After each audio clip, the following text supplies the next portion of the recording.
And one of the hopes that I have out of the punishment that I've received, as well as the cooperation that I have given, I will be remembered in history as helping to bring this country back together. He wants to make amends, does not know exactly how he's going to do it. Is that why you think he's talking right now? I think that's part of it. I think he's under a lot of pain. Right, George. All Cohen's motives are entirely patriotic. He's doing this all for America, for our children and our grandchildren. It has nothing to do with the fact that Cohen wants to have his jail time shaved off in exchange for more cooperation. Are you still cooperating? If they want me, I'm here, and I'm willing to answer whatever additional questions that they may have for me. Right, but so you're saying there are certain areas that you can't get into because you're still cooperating with them? Correct. Oh boy, did he lay it on thick. He's kind of a new man, right? He feels liberated. I like the turtleneck, too. It was kind of an Andy Williams Christmas special feel to it all. And he also wants you to know that Trump's bad, but his heart is pure as a driven snow. And yet at times, he seemed to kind of hearken back to the days of old. There was a lot of fun going on at the Trump Organization. When did it change? You know, I can't give you a specific time that it went from point A to point B.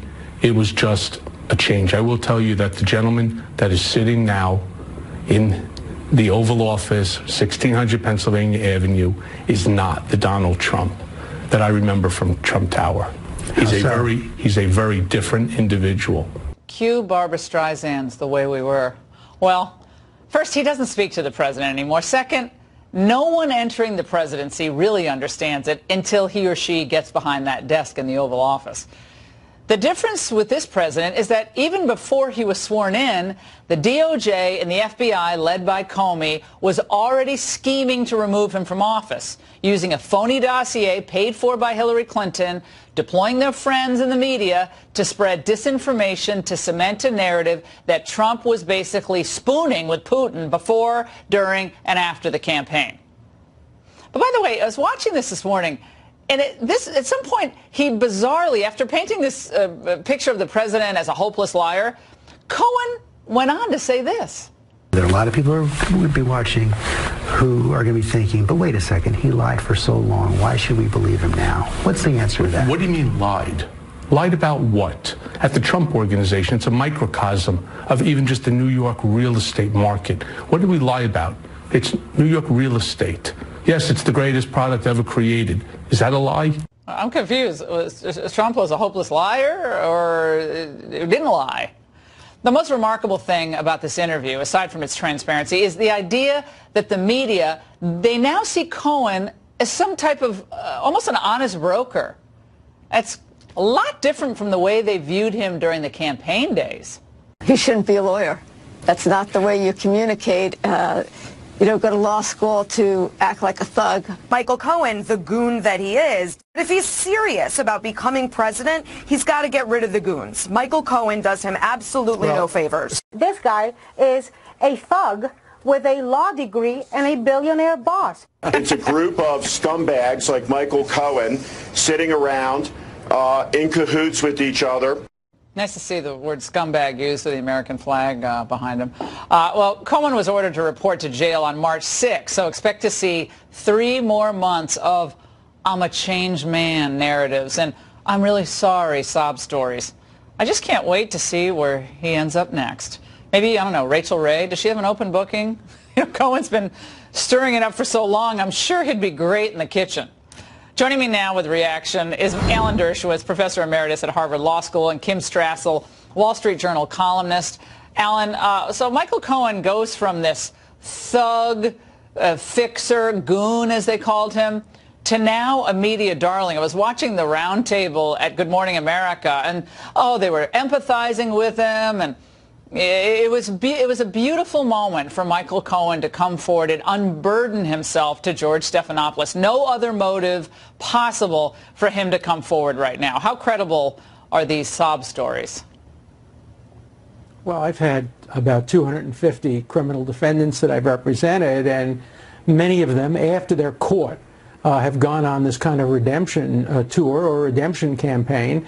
frankly, I think they really persuade themselves that they mean it. They persuade their family, and they want to mean it, because nobody wants to be a phony. So I suspect that deep in his heart, Cohen thinks he's a changed man. If he got out of jail, would anybody really hire him to teach ethics somewhere? I doubt that very much, but I'm sure he has mixed motives. He wants to appear to his peers and friends and families to have seen evil and redemption, and he also obviously has the secondary purpose, the secondary gain of trying to get a reduction in sentence, which I think is unlikely to happen. Well, Kimberly, if he was going to get a sentence reduced, it would seem that it's an odd thing, because he says in the interview that he's willing to cooperate and talk to anyone at any time. I made that point this morning with Stephanopoulos. It would seem that with all the sit-downs he's had, that kind of already would have been unpacked by now. Well, that's the really interesting point here, Lori. You know, remember, one of the reasons he got 3 years in jail is because at least the Southern District of New York was not very complimentary of him in that filing that they made with the court. They said that he'd not been very cooperative. The special counsel's filing was a little bit more generous. But, you know, that brings us to the question of him as a potential witness, which was something he discussed with Stephanopoulos, against any proceeding that might ever be brought up against President Trump in terms of these campaign finance violations that people are talking about. Given that even the Southern District didn't view him as a very credible, trustworthy, helpful person, how good of a witness in such a case would he make? Oh, no, terrible witness. I mean, Alan, you and I put him on the stand. Not hard to you know, get him to wet his pants. Sorry, but he's not a hard guy to cross-examine. But I got to ask about this FEC issue, and we're going to move on because we got Michael Flynn stuff to get to, guys. But Hans von Spakovsky, who is a two-term FEC commissioner, he's written a pretty compelling piece for Fox News about how these types of hush money payoffs aren't criminal violations under the FEC rules, and that Cohen, they twisted his arm to plead guilty and to throw in all this stuff about the direction to influence the election and so forth. But in this case, he said this kind of payment would not be, under the facts that have been put out there so far, would not be a crime. Alan, have you looked into that? I agree. I have looked into it. First of all, you know, when you get somebody like Cohen, as Judge Ellis put it, not only do they sometimes sing, but sometimes they compose. That is, they try to make the story a little bit better. And the idea that he may have told Trump that what he was doing was wrong or illegal, let's be very clear. The laws are very complicated, but one thing is very, very simple. Any candidate can contribute as much as he wants to his own campaign for any purpose. So if Bloomberg runs, he could decide to contribute $1 billion to the campaign.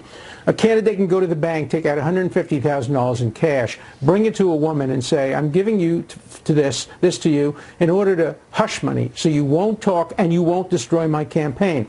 That would not be a violation of the law. Now, there are ways in which it could become a violation of the law if corporate contributions were involved, or campaign, or failure to report, but the reporting requirements here were after the election. So essentially no harm, no foul. So I think that the American public is missing the point, and many of the media are missing the point. It's being glossed over. Where is the crime? Where is the statute that makes this a crime? Again, because you haven't heard the other case. I mean, when you're in court, you actually can argue the point. John Edwards did that, obviously, and Spakovsky pointed that out. He obviously cited the Edwards case as a particularly relevant in this matter. Now, I want to move on to other big stories today. The new Michael Flynn documents that dropped just a few hours ago. Remember, Tuesday night, Flynn's attorneys felt that he'd been duped by government lawyers, and further, that he was told he didn't need legal representation in that interview with the two FBI agents in January of 2017.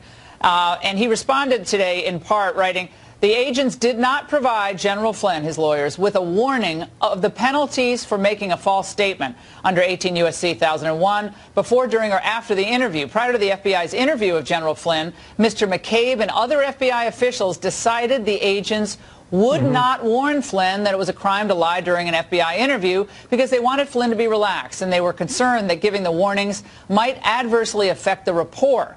They also said that the lack of counsel did not make Flynn lie and that he should have known better. Now, Kimberly, you wrote in the Journal that what happened to Flynn was akin to entrapment. Is there anything in today's document, and some interesting redactions we're going to get to as well, why they redacted certain things, but there's anything that you saw today that changes your thinking or maybe even solidifies it?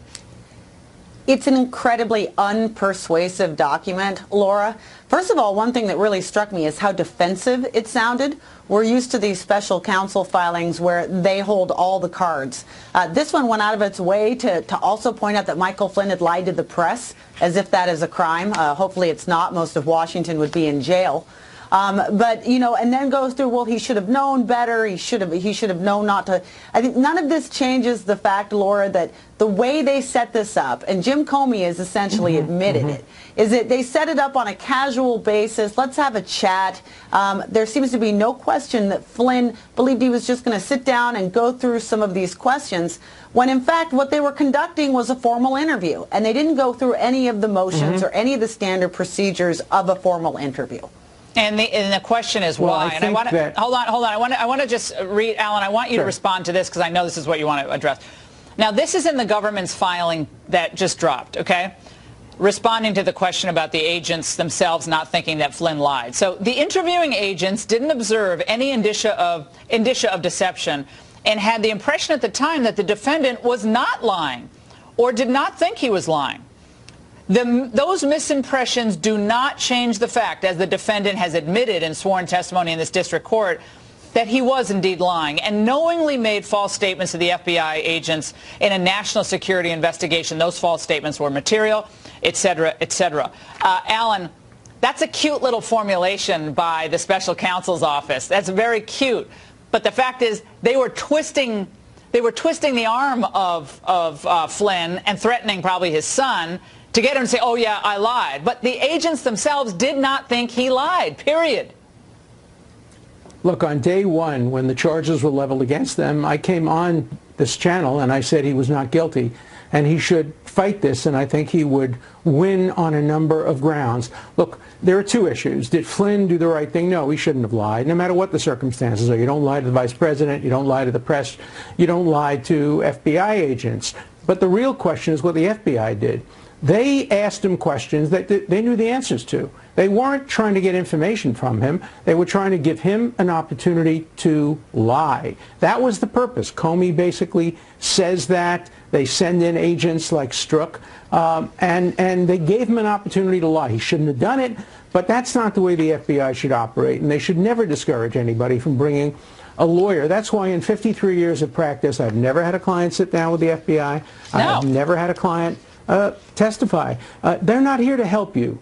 They pretend they're there to help you. They pretend they're friendly, but they're there to trap you. And he fell into the trap. It's his own fault he fell into the trap. But I'm not talking about him. I'm talking about, as a civil libertarian, do we want our government officials to behave this way to help create crimes? I think the answer is not. Yeah. They're on the hunt. And guys, there's one more question I want to ask, because the redactions are very disturbing to me. Why are redacting the agent's name who interviewed Flynn with Peter Strzok? What would be the reason for redacting the agent's name, Kim?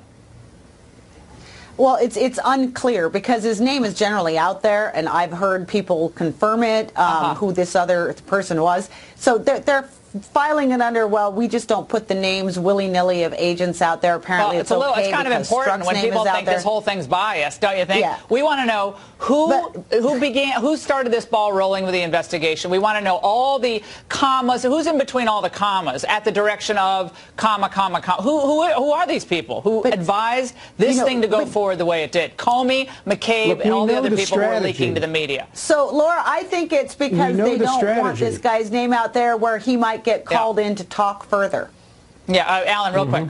Well, the Congress can get his name, obviously, if they want it. But the strategy was simple. It was laid out by Judge Ellis. Let's trap as many people as we can into committing perjury, and then we'll squeeze them and try to get them to testify against Trump. A special counsel is appointed to try to uncover crimes that have already occurred. In this case, almost all the crimes were crimes that occurred after he became special counsel in many instances, and they use those crimes not because they're interested in Flynn or interested in Manafort, but because they want to squeeze him to sing or to compose, and that raises fundamental questions of civil liberties. Now, panel, thank you so much. Great to see both of you. And I want to turn now to the ridiculous double standards President Trump is facing. This time, it's inauguration funding.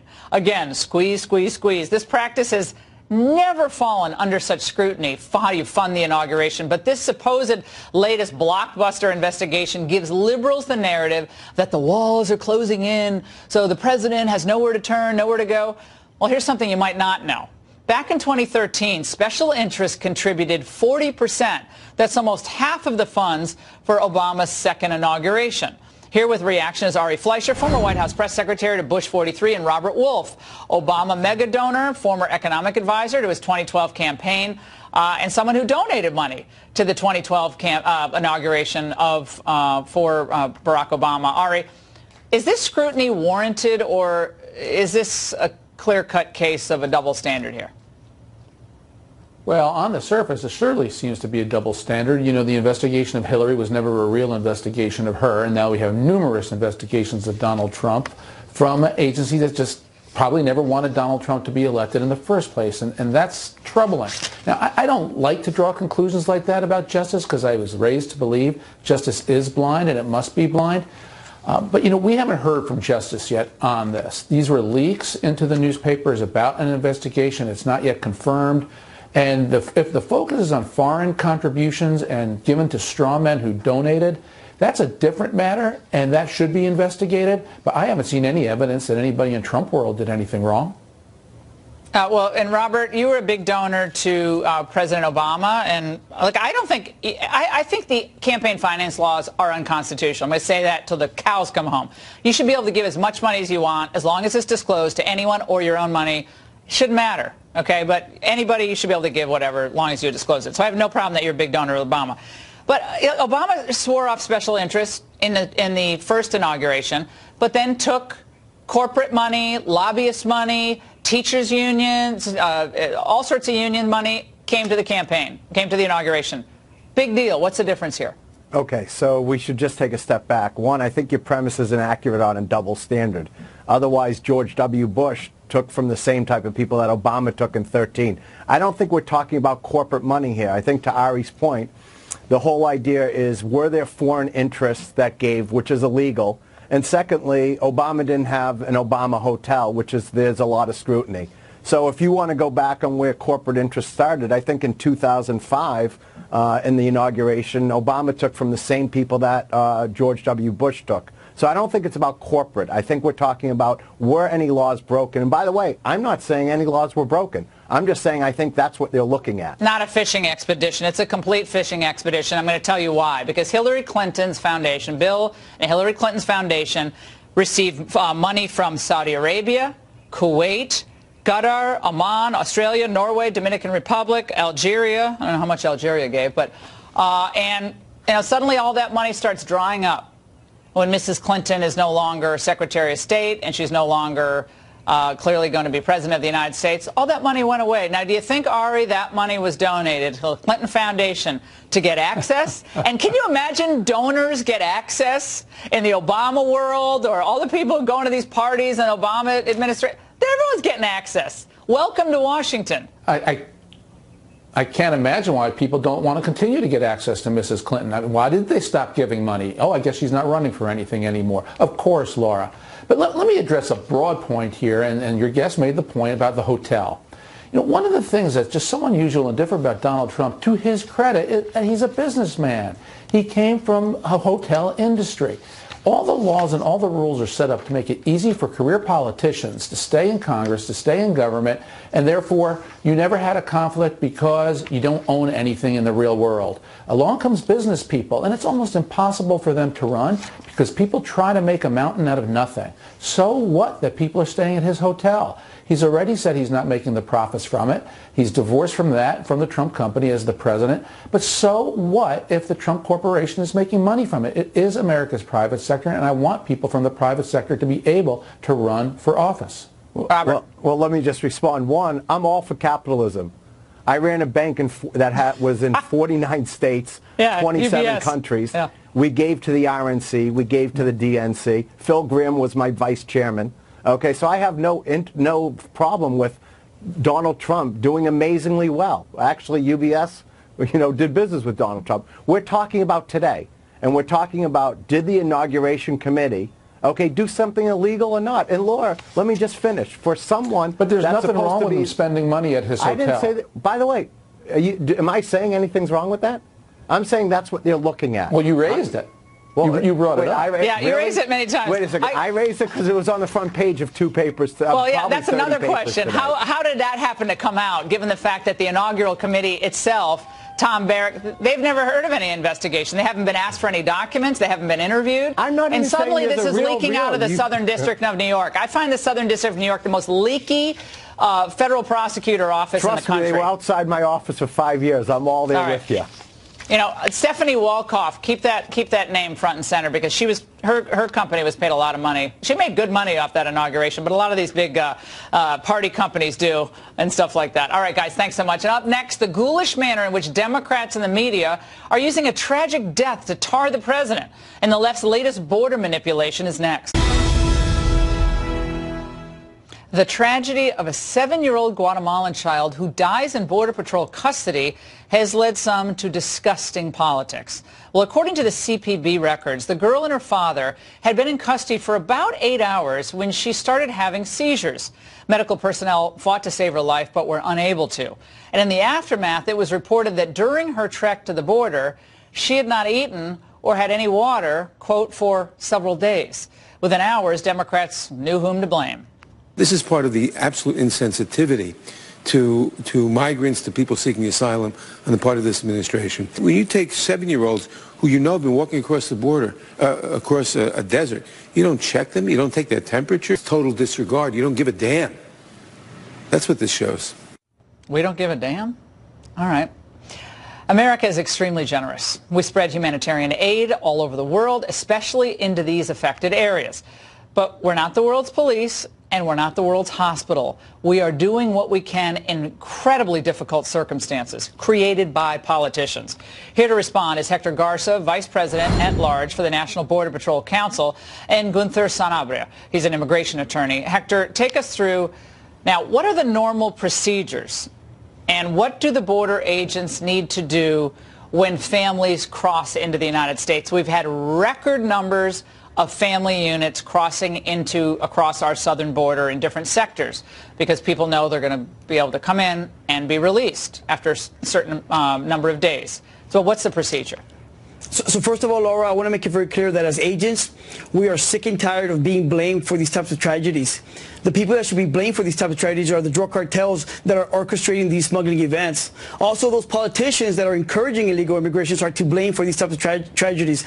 Not our agents, not President Trump. Our agents are doing an amazing job to care for these people. Now, we have specialized policies in regards to how we treat juveniles in our custody, unaccompanied minors, and those family units.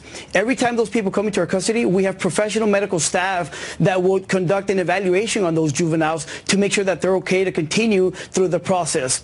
Now, we feed them, we give them water, we give them blankets, and if they're part of a family unit, they will stay together to make sure that we maintain that family unity. Well, there's apparently 8 hours, Hector, where, DHS isn't telling anybody, like, what happened to this little girl? What happened to her and her father? We don't know, I guess. Yeah, and in this specific case, it's still under investigation, but what we do know from CBP is that these people were part of a group of 163 aliens that entered our country illegally. About 50 of those 163 aliens were unaccompanied minors. Now, this is a very remote part of the desert on the U.S.-Mexico border in New Mexico. So you have to put yourself in agents' shoes when they're out there patrolling the border with very limited resources, and all of a sudden they come up on a group of 163 aliens. It's going to be chaos, but our agents are going to try their best. And unfortunately, this father that brought his child with him is also responsible, just like the cartels and just like the politicians. Gunther, if an American citizen or legal immigrant had withheld food or water from his or her child for several days, took him or her across the country or points unknown, and didn't feed or give water, they would be in jail tonight. They will be charged with negligence of a child. Well, why shouldn't this father be charged with negligence? Because that's not what happened here. These are children running for their lives, and they go. So the father has no responsibility? No, the father had the responsibility to protect his child, but then he did up to the point that they turned themselves into border patrol. Didn't have several days they didn't eat or drink. Because there was nothing to drink or nothing. But you're bringing your child into an extremely dangerous situation with cartels, with human traffickers.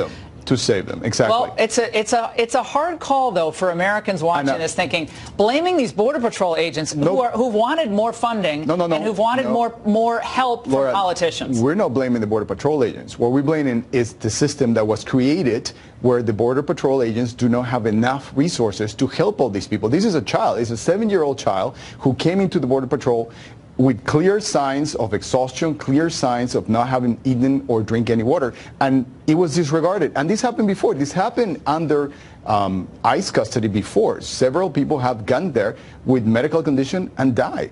So it's the American people's responsibility, the American taxpayers' responsibility, when a parent decides to cross our border illegally, come into the United States with a child across a very difficult terrain. It's the American taxpayers' responsibility, is it not, to pay for medical care, pay for interpreters, pay for lawyers, pay for a process, pay for housing, because that's what they're doing. If we are going, as an American organization, a government agency, say, come to me, I'm going to process your problems of immigration, and I'm going to take custody of a 7-year-old child, yes, that government agency is responsible for that child. If they commit something of a negligence or disregard of her medical condition, then yes, they are responsible. Oh, I think we need to find that out. And of course. I want to know what happened in those intervening 8 hours. At the same time, though, for Nadler to come out and to say, basically, this is on the hands of the Border Patrol agents. And I think a lot of Americans, when they saw the headlines, didn't realize this was part of 163 people. That's not one person kind of wandering across the border lost. This is a mass of humanity crossing the border at one time. And you have, what, a dozen? Or Hector, how many agents were there? A dozen trying to deal with this? This is a lot of people at one time. And that is the point. Not enough people to deal with the problem. Not enough people, and an orchestrated attempt by individuals in Honduras and Guatemala, and we're learning a lot more about the organizers of these caravans and other groups of people who have a financial incentive to give people false hope that this is going to be a good trek for them. But it's happening. They're being given false hope. It's happening. We cannot deny it. We cannot close your eyes. And President Trump should allow the government agency to provide enough people to fix the problem and not continue the problem. Well, where are the Democrats on this? Hector, you've been asking for more funding. You've been asking for the means to handle these circumstances and for asylum reform, which has to be put in place so children are not put in this horrific situation where they're dragged across the desert or having to deal with drug cartels or potentially be taken by human traffickers, which happens all too often.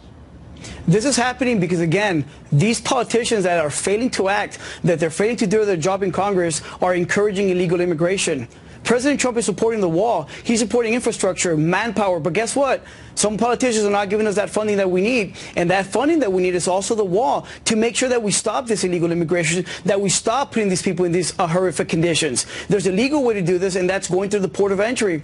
Let's stop encouraging illegal immigration. And that's my message. Now, how come we're not out there blaming the drug cartels? They're the ones that are orchestrating these smuggling events. They're the ones that dictate where these people are crossing, and they're putting them through these very dangerous situations. As a matter of fact, I think that drug cartels should be designated as terrorist organizations by President Trump. Yeah, well, I think there are a lot of people who are trying to incentivize or give people false hope that this is all going to work out well for them. And the politicians in this country, I have no words for them. I want to know what happened in those 8 hours. I think DHS has to be really forthcoming real fast about the timeline here, more than they've already done. But blaming the Border Patrol, Jerry Nadler, I don't remember any press conferences that Nadler has done for the victims of crime at the hands of cartels or illegal aliens in the United States. I don't remember it. Maybe I missed it, but I don't remember much of it. It was a great conversation, guys. Thanks so much. And some political losers hit the president on the way out the door. A PBS New Orleans Christmas special, and an inspiring moment from a Nashville airport. We can use some inspiration. All that in Friday Follies next.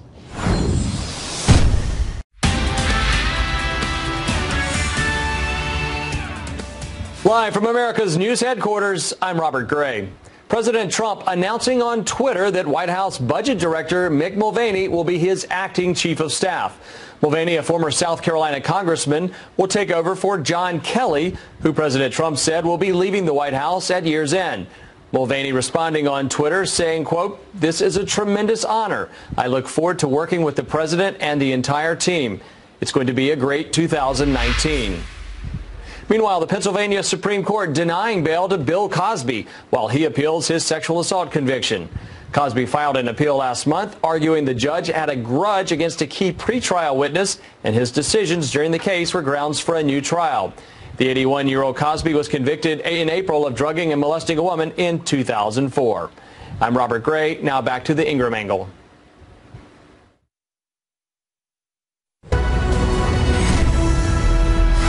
It's Friday, and that means it's time for Friday Follies. Senatorial losers taking parting shots at Trump on the way out the door, a New Orleans Christmas special, and a touching moment at a Nashville airport. Joining us now with all the details, Raymond Arroyo, Fox News contributor and New York Times bestselling author of the Will Wilder series. Raymond, you would think your last moments of service to the nation would be gracious and magnanimous. I always think George Washington's farewell address. So how are the characters on Capitol Hill leaving us? Laura, for the Trump-hating senators, they chose a more petty path.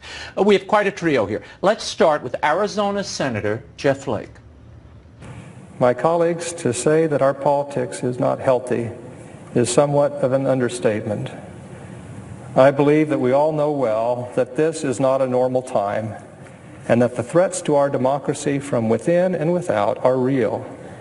And none of us can say with confidence how the situation that we now find ourselves in will turn out.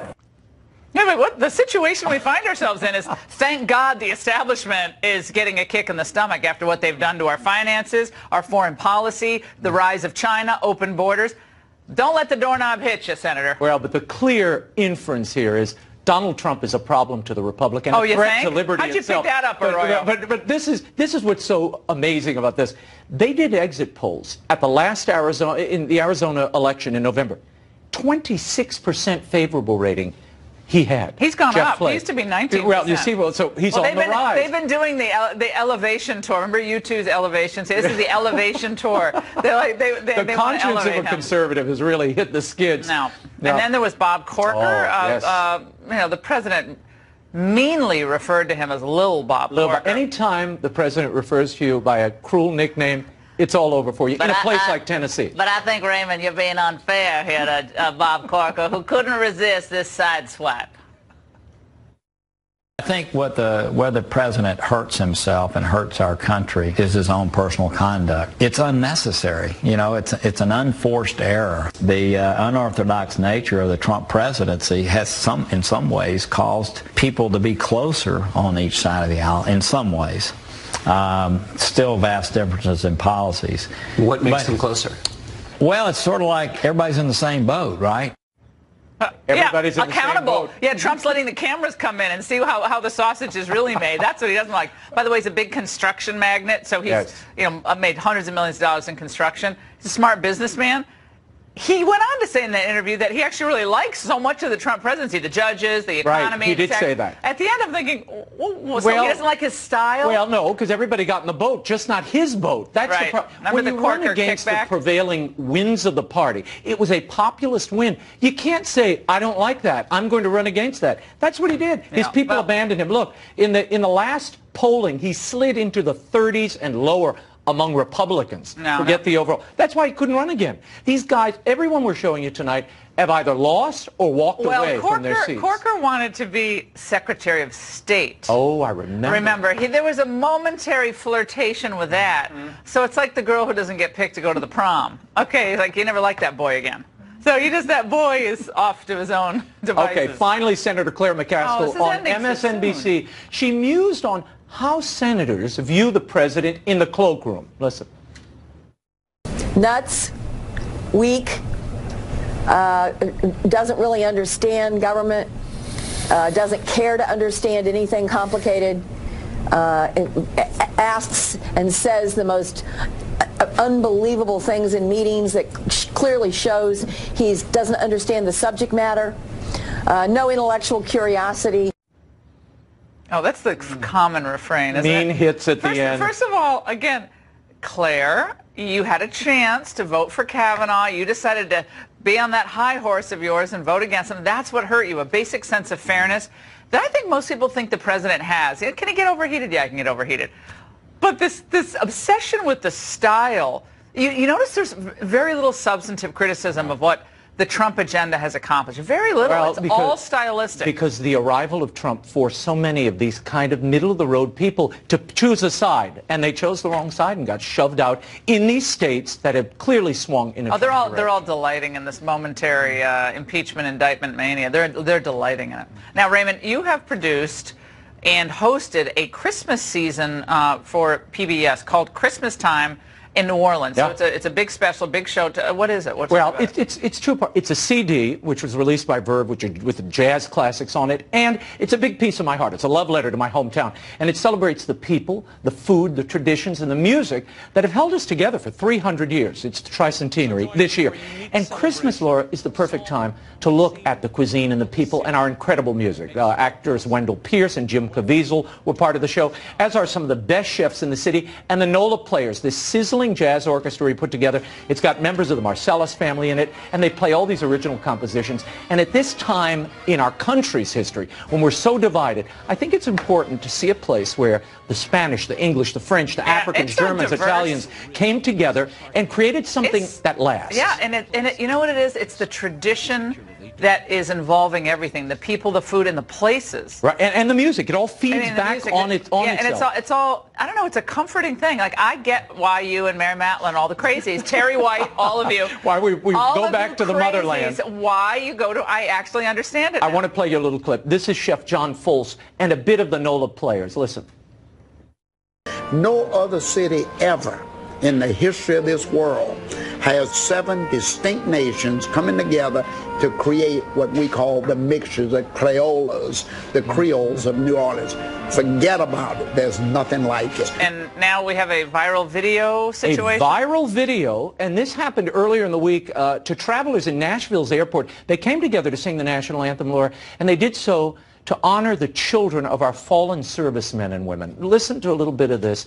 And the important thing about this was as children were boarding flights, the Gary Sinise Foundation each year flies over 1,700 Gold Star children and their surviving parent to Disney World. It's called the Snowball Express. I went down there to Orlando, spent some time with them and Gary Sinise. We will bring you this entire story next week. Laura, I think it's the most important feature of the year, and to me, one of the most moving. Puts it all in perspective. When you see these families left behind by our servicemen and women and how they carry on, they are amazing heroes. And you know, and look at there's some of the clips of all of them at Disney World. And Laura, he said, this will bring tears. Raymond was tears in his eyes because he was there at Disney World, and yet he couldn't go on Space Mountain. I couldn't go to the parks. It was awful. Oh, you were upset about the children, were you? No, okay. I really was. No, you were. Raymond was very moved by that. So we talked over the national anthem, but we're going to see this, the whole thing. Yes, it's all going to air next week. But it was incredible. Gary Sinise is awesome. Hero. Asking, Has anti-white sentiment become the new normal for some power players inside the Democratic Party?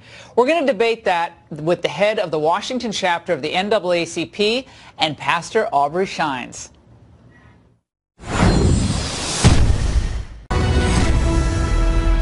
Another white male. I'm very suspect of that this year going into a Democratic primary with women doing well in the African-American base of the Democratic Party. I'm not sure it's the time to dominate a white man. Is it time to have somebody of color and a woman and somebody younger? But as a white guy, are you trying to calculate whether or not this is the right time for you? Now, there's a reason the media continually asks this question. It's a mindset that seems to have been encouraged by the mainstream of the Democratic Party. The idea that a candidate might find or face scrutiny simply because he or she is white. I mean, why are we talking about race? I thought we were supposed to get away from judging people on the basis of their skin color, and why isn't that racist? Well, this is the latest in a string of stories we've highlighted to speak to this new reality. Now, whether it's the powerful Women's March embracing Louis Farrakhan and still remaining a powerful force inside the Democratic Party, or the no whites allowed vacation spots that we reported on earlier this week. How is any of this acceptable? Here to debate it, Hillary Shelton, head of the Washington, D.C. chapter of the NAACP, and Pastor Aubrey Shines of Glory to Glory Ministries. Mr. Shelton, I want to talk to you about this. I'm